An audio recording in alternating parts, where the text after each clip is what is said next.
Welcome to adventure classes. आज हम लोग यहाँ से स्टार्ट करेंगे क्लास 12 का फर्स्ट चैप्टर, जिसका नाम है इलेक्ट्रिक चार्ज एंड फील्ड। यहाँ से सबसे पहले बच्चों हम लोग पढ़ेंगे इलेक्ट्रिक चार्ज के बारे में, और उसके बाद जानेंगे कि इलेक्ट्रिक चार्ज की प्रॉपर्टीज़ कौन कौन सी हैं और किस तरह से हमारा इलेक्ट्रिक चार्ज मास से डिफरेंस है। तो कहीं ना कहीं हम बेसिक इंट्रोडक्शन के बारे में ये वाले लेक्चर में बात करेंगे। तो ये हमारा फर्स्ट लेक्चर है इलेक्ट्रिक चार्ज एंड फील्ड का।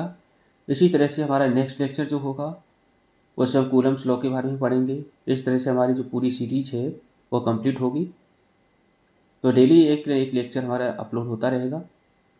तो ध्यान से पढ़िए, कॉपी और पेन निकालें और नोट्स बनाना स्टार्ट करें।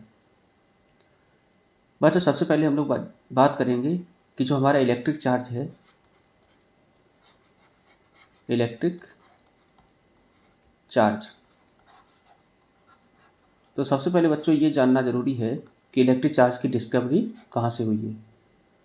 तो हम बता दें कि जैसा कि इलेक्ट्रिक चार्ज का जो नाम है, कहें तो चार्ज से पहले इसका जो नाम हुआ करता था वो है, जैसे हम लोग जानते हैं कि चार्ज हमारे दो तरह से होते हैं। एक होता है पॉजिटिव चार्ज, एक होता है नेगेटिव चार्ज। ये पॉजिटिव और नेगेटिव चार्ज की जो डिस्कवरी है वो हमारे एक साइंटिस्ट थे जिनका नाम था बेंजामिन फ्रैंकलिन। बेंजामिन फ्रैंकलिन, उन्होंने इलेक्ट्रिक चार्ज की डिस्कवरी की, कहें तो पॉजिटिव और नेगेटिव चार्ज की डिस्कवरी की। लेकिन इससे पहले अगर बात करें बच्चों, तो जो पॉजिटिव चार्ज है, पॉजिटिव चार्ज जो है उसको पहले कहा करते थे वाइट्रस चार्ज। क्या कहा करते थे? Vitreous charge. और जो नेगेटिव चार्ज है उसका नाम पहले हुआ करता था रेजोनेंस चार्ज, या फिर कहते हो रेजिनस चार्ज। ठीक है। वाइट्रस और रेजिनस चार्ज का नाम जो दिया वो दिया हमारे एक साइंटिस्ट थे जिनका नाम था चार्ल्स डू फे। तो एक साइंटिस्ट थे चार्ल्स डू फे, इन्होंने चार्ज की डिस्कवरी की, लेकिन किस रूप में? वाइट्रस और रेजिनस। बाद में जो नाम पड़ा वाइट्रस का रख दिया पॉजिटिव चार्ज, और रेजिनस चार्ज का नेगेटिव चार्ज। ये नाम किसने रखे? वो रखे बेंजामिन फ्रैंकलिन ने। ठीक है। अच्छा, उसके बाद बच्चों बात आती है कि इलेक्ट्रिक चार्ज जो है, इलेक्ट्रिक चार्ज, तो चार्ज का सिंबल क्या होगा? इलेक्ट्रिक चार्ज जो सिंबल है बच्चों वो है क्यू। अगर हम बच्चों इसके यूनिट की बात करें, यूनिट वो भी हमारी कौन सी? SI unit. ऐसा यूनिट बनेगी कूलम। क्या बनेगी? कूलम। ठीक है। अच्छा, ऐसा यूनिट होगी कूलम। अगर हम, जो कूलम है वो एक लार्ज यूनिट है। लार्ज यूनिट, लार्ज यूनिट का मतलब बड़ी यूनिट है। तो ऐसे छोटी कई यूनिट होंगी, जैसे कि हमारी हो गई अदर यूनिट में ले लें नाम, अदर यूनिट, या फिर कहें तो स्मॉल यूनिट्स। ठीक है। तो स्मॉल यूनिट में क्या आएगा? जैसे हो गया मिनी कूलम,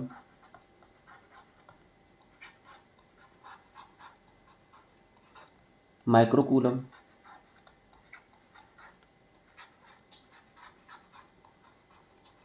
तो मिली कूलम की बात करें तो होगा, सॉरी मिली कूलम, तो मिली कूलम का मतलब होता है 10⁻³ कूलम।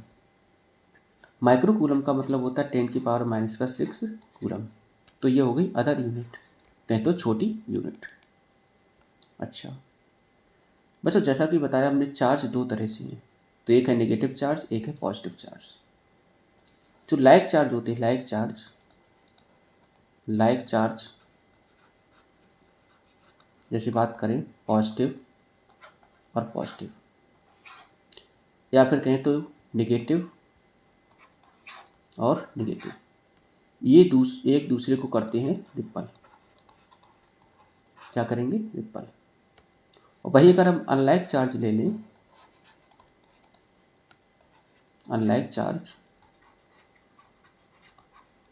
जैसे पॉजिटिव, नेगेटिव या नेगेटिव और पॉजिटिव, ये एक दूसरे को करते हैं अट्रैक्ट। ठीक है, तो लाइक चार्ज एक दूसरे को करते हैं रिपल, अनलाइक चार्ज एक दूसरे को करते हैं अट्रैक्ट। ठीक है, अच्छा, अब बात आती है बच्चों की जो चार्ज की प्रॉपर्टीज है, इलेक्ट्रिक चार्ज की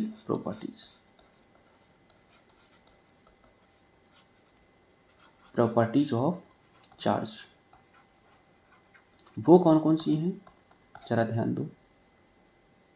पहला जो प्रॉपर्टी बच्चों है, पहला प्रॉपर्टी वो है एडिटिव प्रॉपर्टी।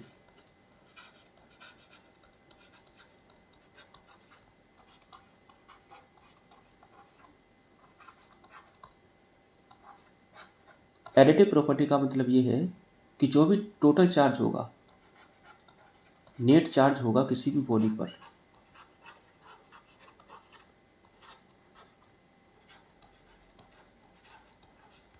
वो होगा एल्जेब्रिक सम।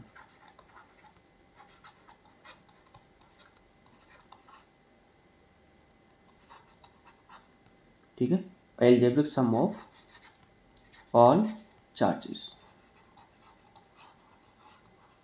जैसे मान लो कोई हमारे पास कोई बॉडी दे रखी है, ठीक है, यहाँ पर है प्लस का 3 कूलम, यहाँ पर दे रखा है माइनस का 2 कूलम, यहाँ दे रखा है प्लस का 1 कूलम। तो यहाँ पर जो क्यू नेट बनेगा वो बनेगा +3 -2 और +1, कहे तो कितना हो जाएगा? 2 कूलम। ठीक है, तो एल्जेब्रिक सम का मतलब साइन के साथ, यहाँ प्लस का 3 है, यहाँ प्लस का 1 है, तो प्लस और प्लस क्या हो जाएगा? 3 और 1 4 हो जाएगा, 4 में से 2 माइनस कर देंगे तो प्लस का 2 कूलम आ जाएगा। अगली जो प्रॉपर्टी बच्चों है वो है quantization.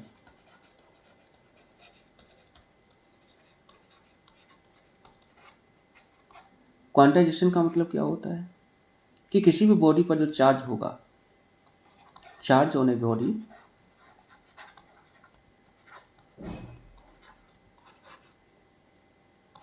Charge on a body, वो हमेशा जो होगा वो multiple integral of small charge. मतलब किसी भी बॉडी पर अगर चार्ज है तो हमेशा मल्टीपल इंटीग्रल होगा स्मॉलेस्ट चार्ज का। अब इसका मतलब क्या है कि हमेशा जो किसी बॉडी पर चार्ज है वो हमेशा Q बराबर ±NE के फॉर्म में होगा। ठीक है, n क्या है? नंबर ऑफ इलेक्ट्रॉन, कहें तो n बराबर हो सकता है कि 1 2 3 4 एंड सो ऑन। ठीक है, E क्या है? E होता है कि स्मॉलेस्ट चार्ज, एक इलेक्ट्रॉन पे चार्ज कितना है, चार्ज ऑन इलेक्ट्रॉन।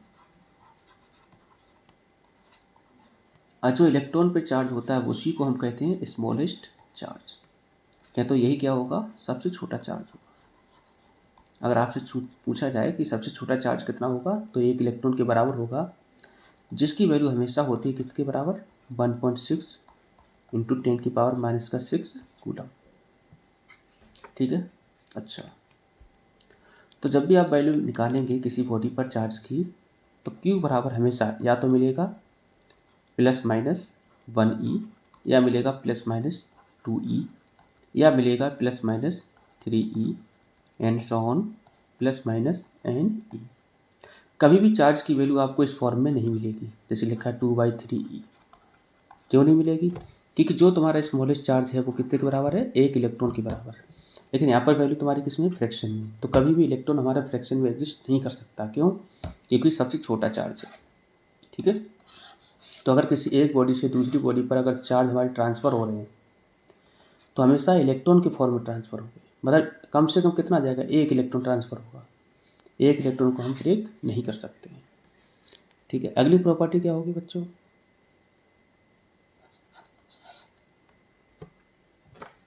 अच्छा, एक चीज़ और यहाँ पर अगर एक न्यूमेरिकल करें तो न्यूमेरिकल क्या बनेगा, जैसे मान लो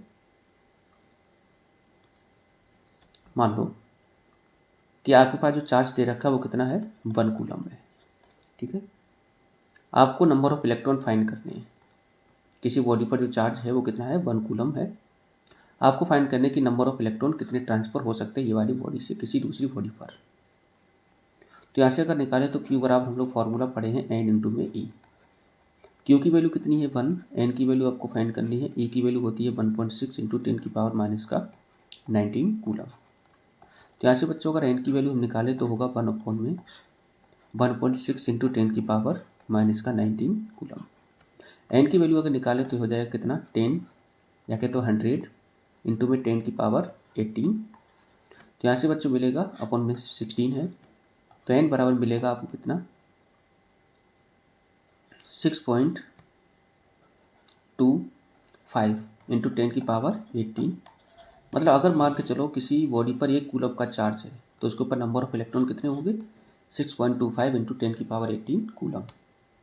तो कहीं कि ये कूलम हमारी बहुत बड़ी यूनिट है, तभी जाके इतने नंबर ऑफ इलेक्ट्रॉन बने हैं।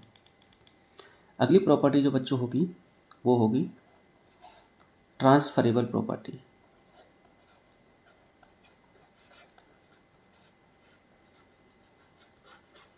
ट्रांसफरेबल का मतलब क्या होता है कि जो भी चार्ज है वो ट्रांसफ़र हो सकते हैं। चार्ज कैन बी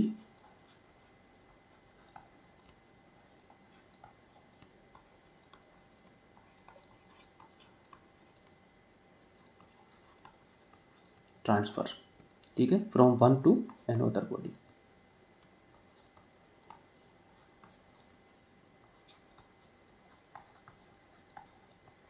एक बॉडी से दूसरी बॉडी पर चार्ज आसानी से ट्रांसफ़र हो सकते हैं। ठीक है, तो जिसके ऊपर ज़्यादा चार्ज होगा वो कम वाले चार्ज पे आसानी से ट्रांसफ़र हो जाएगा। अगला जो होगा, चार्ज जो है बच्चों, चार्ज वो हमेशा रिसाइड होंगे कहाँ पर, reside on the surface of conductor.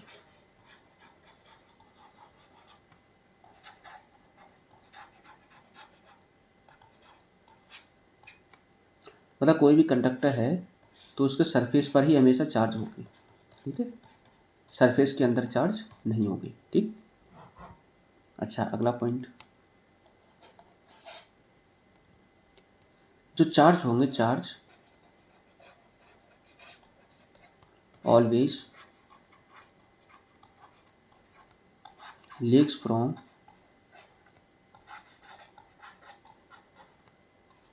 Sharp edge. मतलब अगर मान के चलो कोई आपके पास बॉडी दे रखी है तो बॉडी में जो भी आपका शार्प एज होगा वहाँ से चार्ज क्या करेंगे, लीक करेंगे। ठीक है, अच्छा अगली प्रॉपर्टी जो बनेगी, जो भी चार्ज होंगे, चार्ज वो हमेशा एसोसिएट होंगे, एसोसिएटेड विद मास। ठीक है, कोई भी अगर चार्ज दे रखा है वो उसके पास हमेशा क्या होना चाहिए, मास होता है। अगर कोई मास है तो ज़रूरी नहीं कि उसके ऊपर चार्ज हो। अगर आपके पास मान के चलो कोई बॉडी दे रखी है तो बॉडी का मास तो होगा तभी तो उसके ऊपर चार्ज हो सकता है। ठीक है, तो ऐसा ज़रूरी नहीं कि किसी का मास दे रखा है तो उसके ऊपर चार्ज होना ज़रूरी है। लेकिन अगर किसी बॉडी के ऊपर चार्ज है तो उसका मास भी होगा। क्यों, क्योंकि सबसे छोटा पार्टिकल हम मानते क्या है, छोटा से छोटा पार्टिकल ले लो, अगर इलेक्ट्रॉन भी है तो इलेक्ट्रॉन के ऊपर क्या है, चार्ज है। ठीक है, अगर इलेक्ट्रॉन पे चार्ज है तो उसका मास होता है। तो ये चीज़ हम बता रहे थे। अगला प्रॉपर्टी होगा conservation of charge.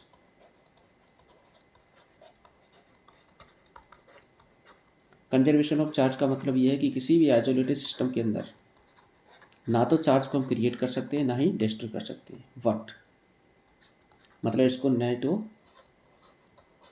Can never be created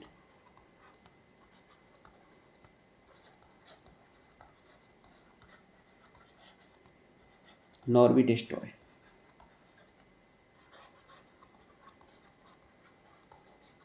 ना तो इसको हम क्रिएट कर सकते हैं, ना ही इसको हम डिस्ट्रॉय कर सकते हैं। ठीक, तो ये हमारी थी चार्ज की प्रॉपर्टी। अब बच्चों हम बात करते हैं कि इलेक्ट्रिक चार्ज जो है वो मास से किस तरह से डिफरेंट है। तो अगर पहला पॉइंट देखें हम कि इलेक्ट्रिक चार्ज और मास में क्या डिफरेंस है। इलेक्ट्रिक चार्ज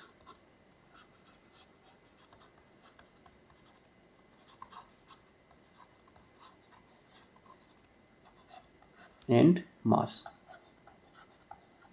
ठीक है। तो चार्ज और मास में क्या डिफरेंस है, तो ज़रा देखते हैं। जैसे पहला पॉइंट अगर देखें, पहला पॉइंट जो चार्ज है बच्चों, चार्ज वो पॉजिटिव भी हो सकता है, नेगेटिव भी हो सकता है और जीरो भी हो सकता है। लेकिन जो बच्चों मास होगा, मास वो हमेशा पॉजिटिव होगा, कभी नेगेटिव नहीं होता है, कभी जीरो नहीं होता है। दूसरा पॉइंट, जो चार्ज है बच्चों, चार्ज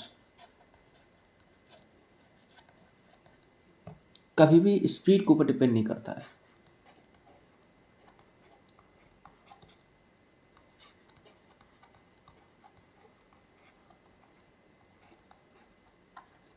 स्पीड के ऊपर डिपेंड नहीं करता है। लेकिन जो मास है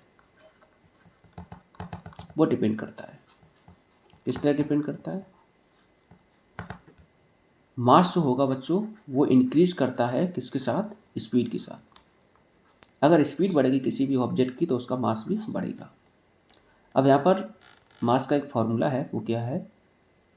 जैसे मान के चलो, जो मास है जो इंक्रीज होगा वो मास बराबर होता है रेस्ट मास अपॉन में रूट के अंदर 1 माइनस वी स्क्वायर अपॉन में सी स्क्वायर। ये जो एम है वो होता है कि किस तरह मास में इंक्रीमेंट हुआ। एम नोट को हम लोग पढ़ते हैं बच्चों रेस्ट मास, ठीक है, रेस्ट मास। यहाँ पर जो वी की वैल्यू होगी वो बहुत कम होगी सी के कंपेयर में, और एम की वैल्यू होगी वो ज़्यादा होगी एम नोट के कंपेयर में, ठीक है। ये हमारी स्पीड ऑफ लाइट होगी और ये होगी कितनी स्पीड से कोई भी ऑब्जेक्ट मूव कर रहा है। अगला जो डिफरेंस होगा वो क्या होगा नेक्स्ट, कि जो चार्ज के बीच में हमेशा जो इलेक्ट्रोस्टैटिक फोर्स होगा, इलेक्ट्रोस्टैटिक फोर्स हमेशा जो चार्ज के बीच में काम करेगा वो तुम्हारा अट्रैक्टिव हो सकता है और रिपल्सिव भी हो सकता है, दोनों है, ठीक है। लेकिन जो तुम्हारा फोर्स काम करेगा मास के बीच में, तो हमारे पास मास है m1 m2, इन दोनों के बीच में एक फोर्स काम करेगा जिसको हम नाम देंगे ग्रेविटेशनल फोर्स।